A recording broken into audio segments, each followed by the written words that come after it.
السلام علیکم ورحمۃ اللہ وبرکاتہ. کیسے ہیں آپ سب لوگ؟ امید ہے کہ آپ سارے کے سارے اچھے ہوں گے. پھر سے ایک نئی ویڈیو میں آپ کا استقبال ہے. بہت دنوں سے سوچ رہے تھے، چونکہ ہماری پچھلی ویڈیو کو ڈال کر 20 دن ہو چکے ہیں، 20 دنوں سے کوئی ویڈیو نہیں آئی ہے. اب میں بہت دن سے سوچ رہا تھا کہ رمضان اور غیر رمضان کی عبادتوں کے متعلق ایک ویڈیو بنائی جائے مستقل طور پہ، اس لیے کہ ایک سوال ہمیشہ یہ ہوتا ہے کہ اللہ تعالیٰ رمضان کا مہینہ کیوں دیتے ہیں. تو اس کا جواب اللہ تعالیٰ نے قرآن مجید میں صاف دے دیا. یا ایھا الذین آمنوا کتب علیکم الصیام کما کتب علی الذین من قبلکم لعلکم تتقون. اللہ فرماتے ہیں اے ایمان والو، تم پر روزے فرض کیے گئے جیسا کہ تم سے پہلے والوں پر فرض کیے گئے تھے، لعلکم تتقون، تاکہ تم متقی بن جاؤ. اب اللہ ہمیں متقی بنانا چاہتے ہیں، اس لیے اللہ تعالیٰ نے رمضان کا جو شیڈول رکھا ہے نا، تو رمضان کے مہینے میں اللہ تعالیٰ نے سرکش شیاطین کو بھی کیا کرتا ہے، اللہ قید و بند میں رکھتا ہے، تاکہ میرے بندے عبادت کی طرف راغب ہو جاوے اور عبادت کی طرف متوجہ ہو جاوے. اس لیے آپ دیکھتے ہیں کہ رمضان کے مہینوں کی فجر کی نمازوں میں وہ تعداد ہوتی ہے جو غیر رمضان کی مغرب کی نماز میں بھی نہیں ہوتی. تو یہ ایک سب سے بڑی چیز ہوتی ہے کہ اللہ تعالی ہمارے دلوں کو عبادت کی طرف مائل کرتے ہیں. اور یہ ٹریننگ ہوتی رہتی ہے ہماری رمضان کے مہینے میں کہ جس طرح ہم رمضان کے مہینوں میں نمازوں کی طرف متوجہ ہو رہے ہیں، جس طرح رمضان کے مہینوں میں ہم فجر کی نماز کے لیے جا رہے ہیں، جس طرح ہم رمضان کے مہینوں میں ظہر کے لیے جا رہے ہیں، عصر کے لیے جا رہے ہیں، مغرب کے لیے جا رہے ہیں، عشاء کے لیے جا رہے ہیں، اسی طرح سے غیر رمضان میں بھی ہماری دن کے شیڈول میں یہ 5 وقت کی نمازیں ہم فرض کر لے. چونکہ 5 وقت کی نمازیں فرض ہیں، اس سے چھٹکارا ہمیں نہیں مل سکتا، تو یہ نمازیں ہم پر فرض کرنا، اپنے آپ پر لازم کرنا ہمارے لیے ضروری ہے. اب لعلکم تتقون، متقی بننا اللہ تعالیٰ بنانا چاہتے ہیں. تو تقوی کا ایک آسان سا مفہوم ہم سمجھ سکتے ہیں کہ تقوی کیا چیز ہے. تو تقوی کہتے ہیں لغوی اعتبار سے، ڈکشنری کے اعتبار سے دیکھیں گے تو اس کو کہتے ہیں ڈرنے کو، اور شریعت کی اصطلاح میں ہر کام میں اللہ تعالیٰ کو حاضر و ناظر رکھتے ہوئے ڈرتے ڈرتے اپنی زندگی گزارنے کا نام تقوی ہے. تقوی پوچھا گیا تو ایک صحابی ہیں، وہ کہتے ہیں کہ تقوی چیز ہے جیسا کہ آپ گھنے جنگل میں جا رہے ہو اور وہاں پہ کانٹے دار جھاڑیاں ہوں، تو جس طرح آپ اپنے دامن کو، آپ اپنے کپڑوں کو کانٹے دار جھاڑیوں سے بچاتے ہوئے لے کر جاؤ گے، اسی طرح سے اس دنیا کی زندگی میں اپنے آپ کو گناہوں سے بچاتے ہوئے اپنی زندگی کو گزارنے کا نام تقوی ہے. تو پتہ کیا چلا کہ اگر ہم رمضان کے مہینے میں متقی بن جاتے ہیں، رمضان کے مہینے میں متقی بننے کا مطلب رمضان کے مہینے میں اگر ہم فحش چیزیں نہیں دیکھ رہے، گندی چیزیں نہیں دیکھ رہے، تو غیر رمضان میں بھی ہمیں گندی چیزیں نہیں دیکھنی ہیں. اگر رمضان کے مہینے میں ہم میوزک نہیں سن رہے تو غیر رمضان میں بھی ہمیں میوزک نہیں سننی. اگر رمضان کے مہینے میں ہم غلط نگاہوں سے، غلط سوچ سے ہم بچ رہے ہیں تو غیر رمضان میں بھی، رمضان کے علاوہ میں بھی ہمیں ان سب چیزوں سے بچنا ہے. اگر رمضان کے مہینے میں ہم غیبت سے بچ رہے ہیں تو غیر رمضان میں بھی ہمیں غیبت سے بچنا ہے. اگر رمضان میں ہم زنا سے بچ رہے ہیں تو غیر رمضان میں بھی ہمیں زنا سے بچنا ہے. اگر رمضان میں ہم سود کے کاروبار سے اور اسی طرح سے جوئے سے، شراب سے بچ رہے ہیں تو غیر رمضان میں بھی ہمیں بچنا ہے.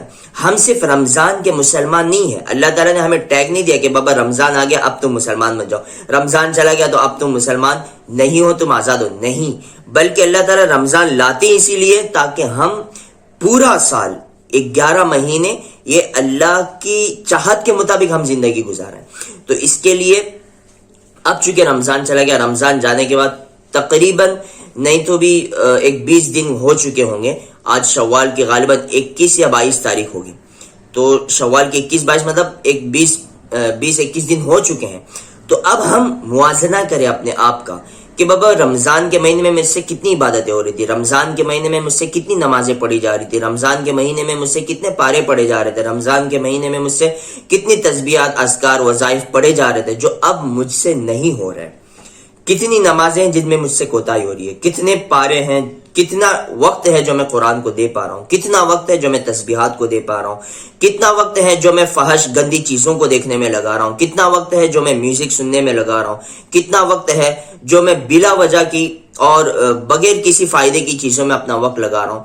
تو یہ ہم موازنہ کریں. اگر مجھ سے 3 وقت کی نمازیں پڑھی جا رہی، 2 وقت کی نمازیں نہیں پڑھی جا رہی جو رمضان میں پڑھی جا رہی تھی، تو کیا جب رمضان میں پڑھ سکتا ہوں تو کیا باقی دنوں میں نہیں پڑھ سکتا؟ اگر میں رمضان کے مہینے میں کم سے کم 3 پارے پڑھتا تھا تو کیا باقی کے دنوں میں ایک پارا نہیں پڑھ سکتا؟ رمضان کے مہینے میں صبح شام کی تسبیحات کی مکمل پابندی کیا کرتا تھا، تو کیا رمضان کے علاوہ دنوں میں مکمل تسبیحات کی پابندی نہیں کر سکتا؟ اگر ہم نے اپنا زندگی کا شیڈول بنا لیا نا، میں تو یہ کہتا ہوں کہ ہمیں اپنی زندگی کے اپنے ڈیلی روٹین میں نا ان 2-3 چیزیں ہیں جن کو ہمیں لازم کر دینا ہے کہ بابا اس کے بغیر چارہ نہیں. جیسے کچھ لوگوں کا ہوتا ہے نا کہ صبح کی چائے کے بغیر ان کی صبح نہیں ہوتی، دن کی شروعات نہیں ہوتی، دن کا مزہ نہیں ہوتا، انرجی نہیں ہوتی. تو اسی طرح سے ہمیں کچھ 3-4 چیزیں ہیں جنہیں اپنی زندگی میں لازم کرنا ہے، جو ہم رمضان سے سیکھتے ہیں. سب سے پہلی جو چیز ہے وہ نماز کی پابندی ہے، جو ہم رمضان میں کرتے ہیں. اور الحمدللہ اگر تھوڑا انسان اپنے آپ کو ابھار لے اور اپنے آپ کو یہ کہہ دے کہ نہیں تو کر سکتا ہے، نہیں تو پڑھ سکتا ہے، تو انشاءاللہ باقی دنوں میں بھی نماز کی پابندی ہو سکتی ہے. سیکنڈ جو چیز ہے وہ قرآن کی تلاوت ہے. ہم رمضان کے مہینے میں کتنے پارے پڑھتے ہیں ماشاءاللہ، کچھ تو 10 بھی پڑھتے ہیں، 15 بھی پڑھتے ہیں، کچھ 3 بھی پڑھتے ہیں، جنہیں جو سلو پڑھتے ہیں وہ 3 تک بھی پہنچ جاتے ہیں. تو کیا باقی کے دنوں میں ہم ایک پارا نہیں پڑھ سکتے؟ ایک پارا چھوڑیے، آدھا پارا نہیں پڑھ سکتے؟ آدھا پارا بھی نہیں، کیا ہم اپنا 10 منٹ قرآن کے لیے نہیں دے سکتے؟ ہم صرف سورہ واقعہ، سورہ یاسین پر ہی قرآن کو ختم کر لے، یہ مان لے کہ ہم نے قرآن پڑھ لیا، باقی کا قرآن ہم کیوں نہ ختم کریں؟ تو کم سے کم پاؤ پارا اپنے اعتبار سے. پہلے تو نماز ہوگی، سیکنڈ جو چیز ہوگی وہ قرآن کی تلاوت. تھرڈ جو ہوگی کہ ہم رمضان کے مہینے میں تسبیحات کی مکمل پابندی کرتے ہیں. تو اب کیا باقی دنوں میں پابندی نہیں کر سکتا؟ تو کر سکتا ہوں، بس اپنے اندر یہ عزم کرنے کی ضرورت ہے، اپنے آپ کو اس پہ ابھارنے کی ضرورت ہے. جس طرح ہم کسی چیز کے لیے اپنے آپ کو تیار کرتے ہیں تو یہ چیزیں ہمیں کرنی ہے. اور جو چوتھی چیز ہے وہ جتنا ہم سے ہو سکے گناہوں سے بچتے ہوئے اپنی زندگی گزارنی ہے. کہ رمضان کے مہینے میں ہم نے اپنے آپ کو زنا سے بچایا، رمضان کے مہینے میں ہم نے اپنے آپ کو سود کے کاروبار سے بچایا، رمضان کے مہینے میں ہم نے اپنے آپ کو جھوٹ بولنے سے بچایا، رمضان کے مہینے میں ہم نے اپنے آپ کو غیبت سے بچایا، رمضان کے مہینے میں ہم نے اپنے آپ کو بدنگاہی سے بچایا، رمضان کے مہینے میں ہم نے اپنے زبان کی بڑی حفاظت کی. تو کیا اب باقی کے دنوں میں ہم یہ چیزیں نہیں کر سکتے؟ کیا باقی کے دنوں میں ہم جھوٹ سے نہیں بچ سکتے؟ کیا باقی کے دنوں میں ہم زنا سے نہیں بچ سکتے؟ کیا باقی کے دنوں میں ہم فضولیات سے نہیں بچ سکتے؟ تو یہ ہو سکتا ہے، بس ضرورت ہے اپنے آپ کو اس پہ آمادہ کرنے کی، بس ضرورت ہے اپنے آپ کو اندر سے تیار کرنے کی، اور ایک اپنے آپ کو موٹیویٹ کرنے کی کہ بابا جب میں رمضان میں کر سکتا ہوں تو باقی کے دنوں میں بھی مجھ سے ہو سکتا ہے. بس اسی پہ میں چاہ رہا تھا کہ ایک رمضان غیر رمضان، چونکہ آپ دیکھیں گے نا کہ عید کا چاند جیسی ہو گیا ویسے ہی ہماری مسجدیں ویران ہوتی چلی جاتی ہے. تو اس کے لیے بڑا افسوس ہوتا ہے کہ ماشاءاللہ رمضان کے مہینے میں ہماری مسجدوں میں بھیڑ جمع ہو رہی ہے، اور ماشاءاللہ سارے لوگ آ رہے نماز کے لیے، فجر میں بھی آ رہے، ہر نماز میں آ رہے، لیکن جیسے ہی رمضان کا چاند نظر آ گیا، عید کا چاند نظر آ گیا تو لوگ غائب ہو جاتے ہیں. تو یہ چیزیں نہ ہوں، ہم اپنے آپ کو اندر سے تیار کریں اللہ کی عبادت کے لیے. اپنی زندگی تو کتنی ہے، دیکھو دنیا جتنی کمانی ہے وہ کماؤ نہ کماؤ وہ تو تمہارے پاس آ کر ہی رہے گی، وہ قسمت کی بات ہے. آپ جتنی محنت کرو وہ محنت کے بقدر جو آپ کے مقدر کا ہے وہ آپ کو ملے گا، لیکن آخرت کی تیاری ہمیں کرنی ہے اور اس کو کرنے کی ضرورت ہمیں ہے، اس لیے کہ وہ لائف ایسی ہے جس کا اینڈ نہیں ہے. تو اس کے لیے ہم اپنے آپ کو، اب رمضان چکے چلا، ابھی ہم ٹرین ہوئے ہیں، بات سمجھ میں آ رہی ہے کیا؟ اللہ تعالیٰ نے ابھی فی الحال میں ہم ٹریننگ لے کر آ رہے ہیں. تو اگر ہم نے تھوڑا ابھی اپنے آپ کو پش کیا نا آگے کی عبادت کے لیے، تو انشاءاللہ یہ پورا سال ہمارا عبادت میں گزرے گا، اللہ کی مرضی کے مطابق گزرے گا اور اللہ کی رضا کے مطابق گزرے گا. بس یہی چند باتیں تھیں جو آپ لوگوں سے شیئر کرنی تھی، اور دعا کیجئے کہ انشاءاللہ اب ایک سلسلہ ہم چالو کر رہے ہیں. تو سب سے پہلے اب جو سیریز چلے گی وہ حج کو لے کر ہم انشاءاللہ بات کریں گے. اس میں کچھ پارٹس میں انشاءاللہ حج کی پوری سیریز، حج کیسے کرنا ہے شروعات سے لے کے آخر تک انشاءاللہ، اس میں ساری دعائیں وغیرہ بھی ہوگی. تو انشاءاللہ وہ ساری چیزیں، حج کی سیریز پہلے آئے گی، پھر اس کے بعد میں قربانی کی سیریز. یہ 2 سیریز تو ابھی فی الحال میرے ذہن میں چل رہی ہے جو آپ تک شیئر کرنی ہے. تو انشاءاللہ روزانہ ریگولر ویڈیو آتی رہیں گی. تو اس کے لیے آپ کو کیا کرنا ہے، تو یہ جو لال کلر کا نیچے آپ کے بٹن ہوگا سبسکرائب کا، وہ دبا دینا ہے، اور اس کے بازو میں بیل آئیکن آئے گی اس کو بھی دبا دینا ہے, آل پہ کلک کرنا ہے تاکہ ہر ویڈیو آپ تک پہنچے.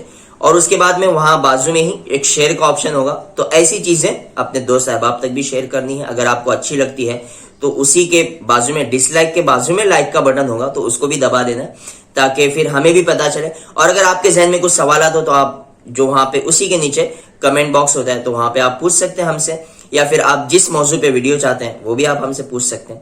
اس کے ساتھ ساتھ میں ہم انسٹاگرام پہ بھی کچھ چھوٹی موٹی ویڈیو ڈالتے رہتے ہیں, تو اس کے لیے یہ ہمارا انسٹاگرام پروفائل ہے, اس کو جا کر وزٹ کریں اور فالو کر کے رکھیں تاکہ شارٹ مطلب چھوٹے سمے میں زیادہ معلومات آپ کو مل جاوے.